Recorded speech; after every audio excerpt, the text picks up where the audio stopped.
Sekarang dunia itu dihebohkan dengan adanya karikatur Nabi Muhammad SAW di Perancis, di mana Nabi Muhammad itu digambar dengan yang sangat tidak elok. Kita saja tidak mampu untuk melukis lukisan Nabi Muhammad, tidak boleh melukis lukisan Nabi Muhammad SAW, karena lukisan seindah apapun tidak bisa menggambarkan keindahan Nabi Muhammad SAW. Begitu juga tidak boleh membuat gambar-gambar yang berbentuk seperti Nabi Agung Muhammad SAW, karena gambar apapun tidak akan mampu menerangkan keindahan Nabi Agung Muhammad SAW. Bahkan kata-kata kita, pujian kita pun tidak akan pernah mampu melampaui pujian yang sesungguhnya, karena Allah Subhanahu wa taala sendiri sudah memuji Nabi Agung Muhammad SAW. Tapi karena cinta yang ada dalam hati kita, yang berkumuruh di dalam hati kita, kita memberanikan diri untuk memuji Nabi Muhammad SAW. Shallu ala Nabi Muhammad. Tentunya kalau kita ingin melihat bagaimana tanggapan kita mengenai pelecehan kepada Nabi Muhammad, Nabi kita, orang yang paling kita cintai, orang yang paling kita agungkan, tentunya kita melihatnya jangan melihat nabinya. Tentu kita harus melihat sahabatnya, bagaimana reaksi sahabat ketika Nabi Muhammad dicaci. Bagaimana reaksi para sahabat ketika Nabi Muhammad dicaci, direndahkan, dihinakan, bagaimana reaksinya? Seperti Abu Bakar As-Siddiq, Sayyiduna Abu Bakar As-Siddiq ketika Rasulullah hendak dipukul oleh Utsbah bin Rabi'ah, Umayyah bin Khalaf dan Abu Jahal, apa yang dia korbankan? Dia mengorbankan, silahkan pukul tapi pukul saya, biarkan Muhammad tetap sujud. Kalau mau pukul saya, biarkan Nabi Muhammad tetap sujud. Hingga orang-orang memukul Abu Bakar As-Siddiq sampai pingsan. Ketika bangun, yang ditanyakan mahalu Rasulillah, bagaimana keadaan Rasulullah SAW? Ketika siuman, yang ditanyakan adalah Rasulullah SAW.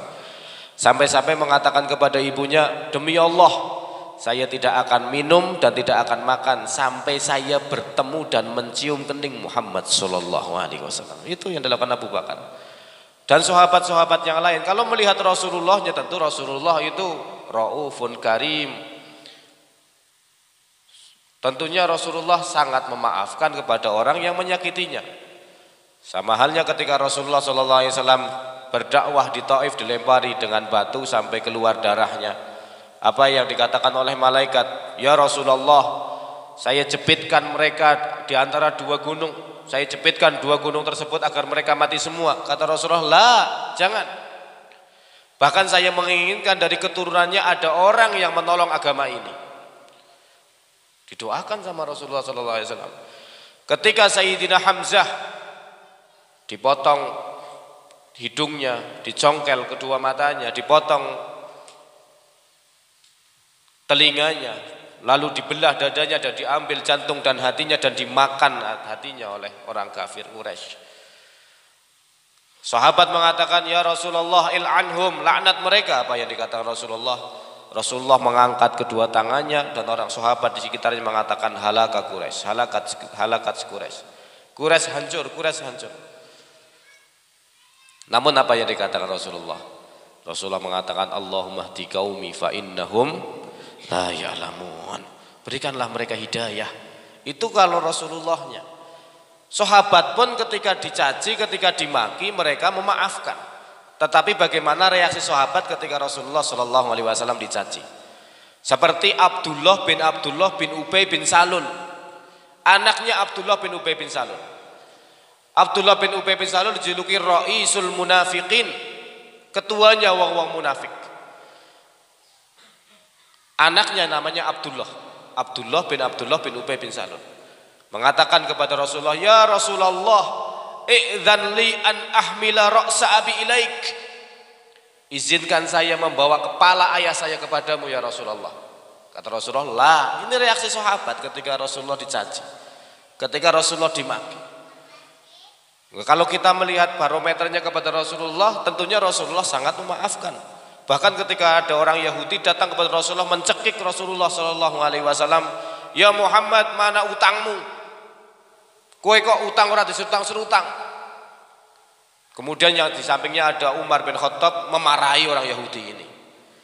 Kemudian Rasulullah mengatakan, "Mahlan ya Umar." Tenang wahai Umar, sesungguhnya saya benar-benar hutang sama orang ini. Kemudian Rasulullah menyuruh Umar untuk mengembalikan hutang Rasulullah dan 2 kali lipatnya. Kemudian Umar bertanya, "Ya Rasulullah, kok 2 kali lipat?" Yang satunya karena kamu telah menakut-nakuti orang Yahudi ini. Jadi utang 10.000 sama Rasulullah diberi hadiah, yang disuruh utang 10.000 diberi hadiah 10.000 lagi.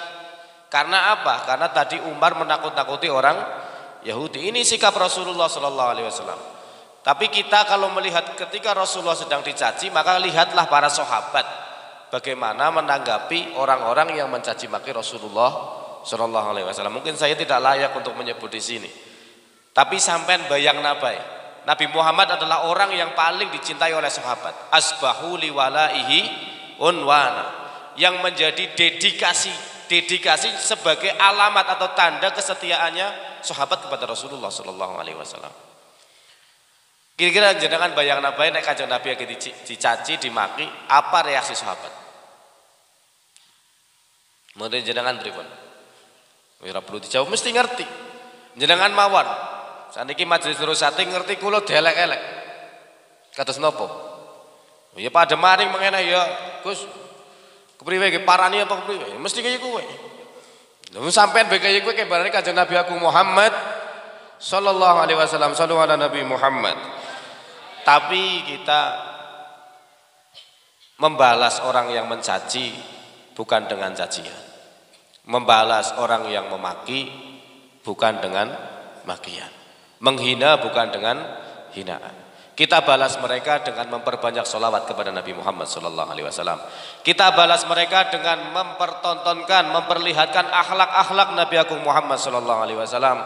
Kita membalas mereka dengan memperbanyak kajian-kajian tentang akhlak Rasulullah dan semangat untuk menghadiri tempat-tempat yang di dalamnya membacakan sejarah Nabi Agung Muhammad sallallahu alaihi wasallam.